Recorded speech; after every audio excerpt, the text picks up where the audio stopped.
እንዴት ሰነበታችሁ? እግዚአብሔር ይመስገን በጣም ሰላም ነኝ፣ ሰላም ነን።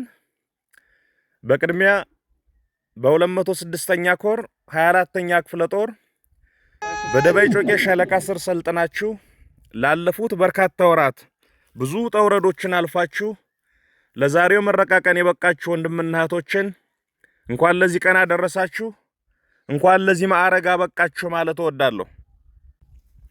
ድርጅታችን የአማራ ፋኖ ብሔራዊ ንቅናቄ ከዚህ በፊት በተለመደው አኳኋን በየጥጉ በየእዙ በየኮሩ እና በየክፍለ ጦሩ ባልተማከለ መንገድ ውጤታማ ኮማንዶዎችን ውጤታማ መሪዎችን ባፈራበት አኳኋን ብቻ ሳይሆን ከማዕከል በሚታቀድ ግዙፍ ወታደራዊ አመራሮቻችን የሚመሩት ሰፊ የአዲስ ኃይል ግንባታ ስራ የሚሰራ ይሆናል። እሱን በማድረግ ጅማሬ ላይ የሚገኛል። ሁልጊዜም እናሰለጥናለን፣ ሁልጊዜም የበለጠ እንሸከፋለን፣ አደረጃጀቶቻችንን እንሸክፋለን፣ ሁልጊዜም እንታጠቃለን፣ ሁልጊዜም እንዋጋለን፣ ሁልጊዜም በየዘርፉ በየግንባሩ እንታገላለን፣ መጨረሻ ላይ እናሸንፋለን። ድርጅታችን አፋብን ይህን ማስኬድና መሄድ ይችል ዘንድ በበቂው እየተዘጋጀ በበቂ ሁኔታዎችን እያመቻቸና እያዘጋጀ የሚገኝ ሲሆን ባለፉት 2 ወራት አዲሱ ድርጅት በሙሉ አካሉ መሬት ላይ ይቆም ዘንድ በየጥጉ በየዙ መሰራት ያለባቸውን የሪፎርም ስራዎችን እየሰራ ዛሬ ላይ ደርሷል። እናንተን ዛሬ እያስመረቀ ያለው የቴዎድሮስ እዝም በቅርቡ እዛው የሪፎርሙን አጠናቆ በሙሉ አቅሙ በሙሉ መንፈሱ የቀጠናውን ትግል በሚመራበት አኳኋን አጠቃላይ የአፋብንን ትግል በቅጡ በሚያግዝበት አኳኋን ወደፊት የሚገሰግስ መሆኑን ላረጋግጠላችሁ ፈልጋለሁ። የዝ ሪፎርም ሂደቱን ለማሳለጥ ያመች ዘንድ ክፍለ ጦሮች የተወከሉበት፣ ኮሮች የተወከሉበት፣ የላይኛው አመራር የተወከለበት በኔ የሚመራ ኮሚቴ ተቋቁሞ መስፈርቶችን አዘጋጅቶ እጮችን እየጠቆመ ይገኛል። ከእዙ ሰብሳቢ ጀምሮ የድርጅታችን ሕገ ደንብ በሚፈቅደው መሰረት ለልዩ ልዩ ቦታዎች የሚሆኑ አመራሮችን በመስፈርቶቹ ለይቶ በመስፈርቶቹ አንጥሮ እኔ የምመራው ኮሚቴ ለሚመለከተው ካቀረበ በኋላ ጸድቆ እዛችን በተሻሉ መሪዎች፣ በተሻሉ ነፍሶች፣ በተሻሉ ስብዕናዎች የሚመራበት ጊዜ በጣም ቅርብ ነው የሚሆነው። ሁላችንም በያለንበት ለዚህ ሂደት ገንቢ አስተዋጽኦ እናበርታ። ከወሬ ከሐሜት ከማህበራዊ ሚዲያ ግርግርና ጫጫታ ራሳችን ጠብቀን ዓላማችን ላይ አይናችን ሳናነሳ ዓላማችን በእጃችን ብቻ ሳይሆን በጥፍራችንም በጥርሳችንም መውጭጨን ይዘን ወደፊት እንድንገሰግስና የመከራ ጊዜያችን አሳጥረን ለድል እንድንበቃ ሁላችሁንም አደራ ማለት ፈልጋለሁ። እግዚአብሔር ይጠብቃችሁ። አመሰግናለሁ። እንደምን ሰነበታችሁ ጓዶች።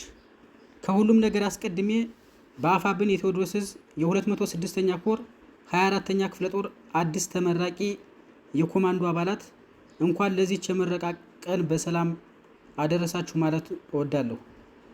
በመቀጠልም እነዚህ እጅግ ውብና የሚያሳሱ የአማራ ሕዝብ ህልውና አስጠባቂ ዘብ አደሮች ከመሰረታዊ የውትድርና ጥበብ ባሻገር ውጊያን በቀላል መስዋዕትነት እንዲቋጩ አድርጎ በመስራት ሂደት ውስጥ አይተኬ ሚናን ለተወጡ በየደረጃው ላላችሁ የድርጅታችንና የ206ኛ ኮር አመራሮች፣ የ24ኛ ክፍለ ጦር አመራሮች ምስጋናዬን ማቅረብ እፈልጋለሁ።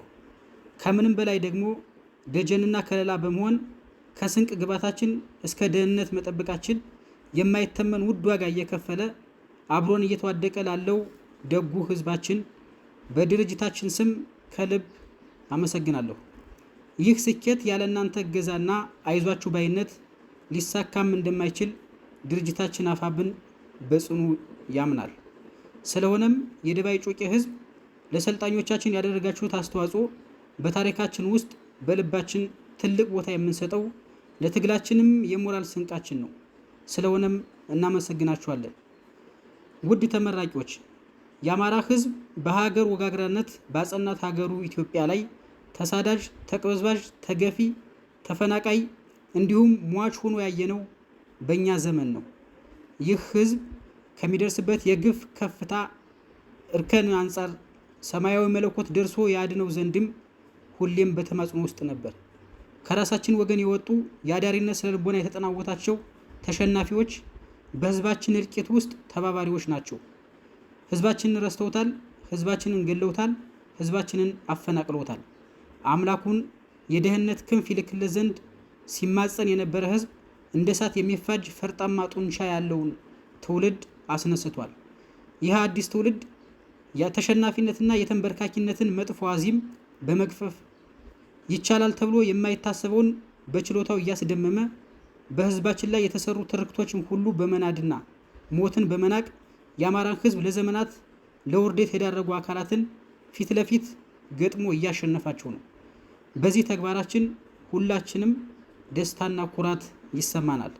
ውድ ተመራቂ የኮማንዶ አባላት፣ በዚህ የምረቃት ፕሮግራም ላይ የተገኛችሁ የድርጅታችን ከፍተኛና በየደረጃው ያላችሁ አመራሮች፣ ትግላችን ወቅቱን በሚጠብቅ ሁኔታ ከምን ተነስቶ የት እንደደረሰ ለእናንተ መንገር ለቀባሪ ማርዳት ቢሆንም በድንጋይና ጩቤ በሳንጃና ገጀራ ወይም ደግሞ ከፍ ሲል በክላሽ የተጀመረው ትንቅንቃችን አሁን የደረሰበትን መንገድ ስናስበው የኩራት ታሪክ እንደምንጽፍ ይሰማናል። አሁን ጠላት በሜካናይዝድና አየር ኃይሉ በኩል ከታጠቃቸው እጅግ ጥቂት መሳሪያዎች በስተቀር ሁሉንም ትጥቆች የሰራዊታችን አሃዶች ታጥቋቸዋል። ህዝብ እያስተዳደርን ተቋማዊነትን የሚያከብርና የሚያስከብር ኃይል ገንብተናል። ከምንም በላይ ደግሞ አንድ ወጥ የአማራዊ ድርጅት አፋብንን አምጠን ወልደናል። ጦርነቱን በድል ልንቋጭባቸው ከሚገቡ አውደ ውጊያዎች ትይዩ የዲፕሎማሲ አድቮኬሲ፣ በሚዲያ ዘርፍ ብዙ ትግሎች በጥሩ ሁኔታ እየሄዱ መሆኑን እየገለጽኩ አመራርና ሰራዊታችን ከምንጊዜም በተለየ ሁኔታ ለልዩ ተልዕኮ ራሱን እንዲያዘጋጅና ወትሮ ዝግጁነት እንዲያረጋግጥ አሳስባለሁ። አፋብን የአማራን ህዝብ የትግል ጥያቄዎች አስኳል ሆኖ ሰራዊታችን ለትግሉ እንዲሳለጥ በማድረግ ትግላችንን በድል ይቋጫል። በመጨረሻም ስልጠናውን በብቃት ለሰጣችሁና ላስተባበራችሁ ድንቅ አሰልጣኞች የላቀ ምስጋናን እያቀረብኩ ውድ ተመራቂዎች በስልጠና ወቅት ያገኛችሁትን አቅምና ጥበብ ለህዝባችን ትግል በድል መቋጨት እንድታውሉት ስል አደራዬና ጥሬን ጭምር አቀርባለሁ። አዲስ ትውልድ፣ አዲስ አስተሳሰብ፣ አዲስ ተስፋ። ዝናቡ ነኝ ከግዳጅ ቦታ።